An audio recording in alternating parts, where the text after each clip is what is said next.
and he will tell us about the relationship between foundation ownership and inequality. Yes, thank you very much. Thank you. The original title that we had in the program was Foundation Ownership and Purpose, and that's basically the normal lecture that I give, So I'm going to give you another lecture today, thanks to Fabrizio, and thank you very much for inviting me, and thank you all for participating in this discussion, because I've been to many conferences around the world about how to reform capitalism, but this is the first for business people which actually addresses inequality.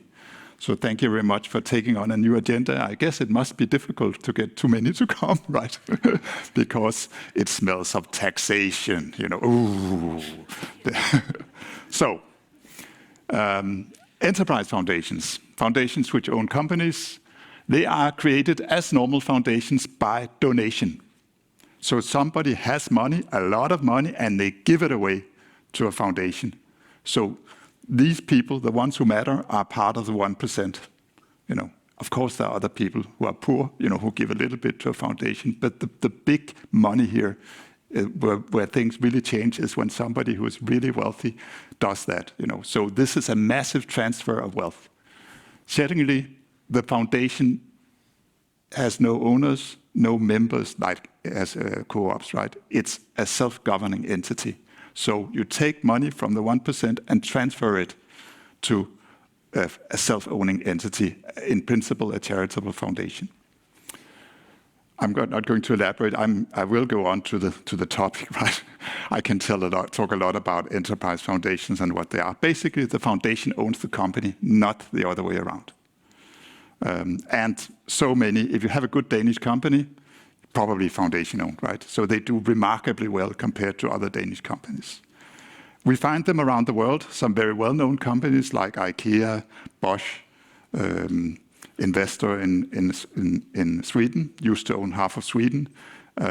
So you find them. But to be honest, if you look at the stock market index worldwide, we are talking 0.5%, something like that, at best, right? So it's a niche topic. It's interesting, mainly because of the effect of, how could it inspire other people? Of course, I'd like to have more foundation-owned companies, but if we're heading for 2050, we're not going to save the world that way. We're going to save the world, perhaps, if we can persuade family businesses to behave a little bit more like foundation-owned companies. Okay, the US is moving also. Patagonia, we're going to hear about that. Michael Bloomberg decided he wants to create a foundation. We discovered all, to our great surprise, that OpenAI is a foundation-owned company, right? With all the problems that gave, but this is another longer story, right? So it's obviously more ubiquitous in the US than we thought. So, inequality, the topic. There are many types of inequality, and in the economic literature, Piketty, for example, talks about income inequality, and he's kind of relaxed about income inequality because he's thinking a lot. This is a lot about merit, right? There's a competitive market for salaries and so on, But wealth inequality is where I think he sees the big problems, and especially inherited wealth. So I'll try to first now generate some hypotheses, but I'll also say that there's more to inequality than just economic inequality. The big discussion in the US now is no longer between the rich and the poor. The average income of people who vote Republican and Democrat is actually the same. Actually, the Democrats earn a little bit less now. The Republicans earn a little bit less on average, right? So this is interesting. What is the great divide between the two parties? Education, So, and who sits on the foundation boards? The lawyers, the economists, all the smart people sit there, right? And maybe it has to be like that. But this is a type of inequality which is not being addressed. I will tell you that because of the giveaway effect that I talked about before, wealth transfers reduce wealth inequality very clearly. So it has a very good effect on wealth inequality.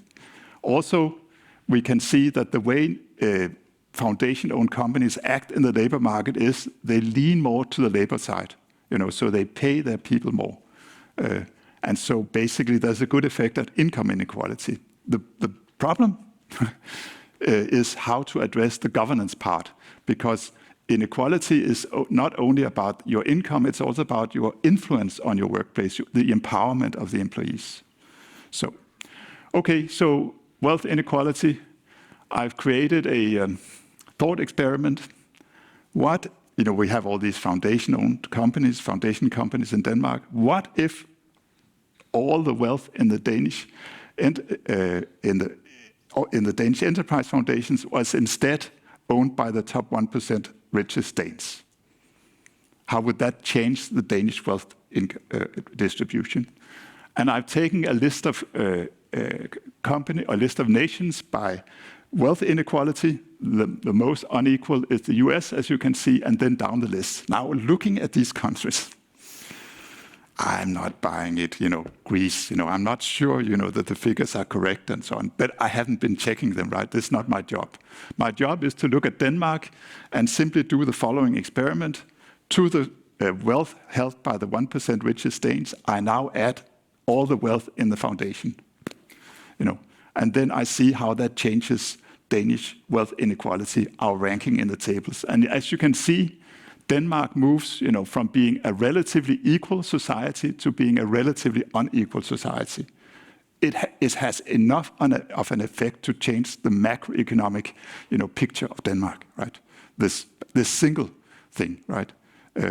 Changing wealth, the foundation model, so to say. If you study the table a little bit more, you'll find next to Denmark, whereas Denmark would be without enterprise foundations, you find another country which is half Danish, Norway. That's a good, very, very good, control for Denmark is, same culture, we used to be the same country, almost same language and so on, So the thing is, Norway, do they have foundations? No. Well, a little bit, but we can ignore those. They don't matter. So basically, this is probably right. It's probably right. That's what Denmark would have been without the foundation. So, point number one, got you? We agree. It's also very clear, intuitive. That's how it has to be, right? It's called giving back by some of the people in the US who established foundations, right? Okay. Income inequality. Here I submitted something to a special issue on purpose, edited by Colin Mayer a while ago in the Oxford Review of Economic Policy. And so basically, I took foundation-owned firms and I compared them to, these are Danish foundation-owned firms, right? So I have done some research outside and I see some effects, but and I look at some labor characteristics. So what is the average job tenure, for example? What is the hourly wage? What is the education? We measure it in months, and what is the share of females, just, for fun. And then basically, the interesting part here is, yes, they actually pay. You can see the average salary in terms of kroner. Hourly salary is 217 in those days, and in comparable firms, it's 207. Yes, they also keep their employees for longer. Yes, they also, employ more educated labor, and they also do more in educating the labor, which I haven't shown in this slide. And yes, there are a bit more women. So, point taken. You can imagine a capitalist, a greedy, for-profit capitalist negotiating. They will, of course, try to put more pressure on the labor. And you can imagine a foundation, where they also have donations, right? And who cares, whether it's for donations or whether it's for, we treat our employees a little bit better, right? So I think it's plausible, and actually that's what the figure shows. So it's good for income inequality also. So the next thing is, what about the, so to say, the empowerment side? And I will show you an example of how foundation ownership can be structured to empower the employees. And I'll do it. It's an example, right? It's not the normal story, but it's an example. And my example is Ramboll. It's a Danish foundation-owned consulting engineering company, and they've developed pretty well, So basically, they now have 16,000 employees, and they're active in consulting and architecture, construction, energy, environment, and so on. And of course, what is their new strategy? Go all in on sustainability, right? Your partner for sustainable change. They had a quite big, it was, I think, a quarter of their revenue, oil and gas. No more. Out. No more fossil fuels, And they have to be retrained to do windmills and so on. So they're very big on this, right? Okay, so who's on the board of Ramble? What you will see if you go through this list, they're all either current or former Ramble employees, right? And that's how the foundation is designed. That's how the charter is designed, right? So basically, it's not by accident. The purpose of the Ramble Foundation is to be the majority owner of Ramble in perpetuity, which is normal for foundations. But what's special about Ramble, to the benefit of the Ramble employees, and in the charter is also specified who should sit on the foundation board. Yes, current or former employees. And they do have wriggle room. They could have a couple of non-Ramble directors, but they haven't chosen to do so. I think they should, right? But it's not, maybe they should keep the majority being employees if that's what they want. But I think there's also some benefits to, maybe there are a lot of smart people outside Ramble, who knows, right? But the thing is, this is effectively a labor-managed organization, right? It's in almost labor-owned, right? So that's my talk. Conclusion: foundation ownership reduces economic equality and has the potential, if you structure it right, for example, with employee representatives and so on, to actually have a meaningful impact on power inequality.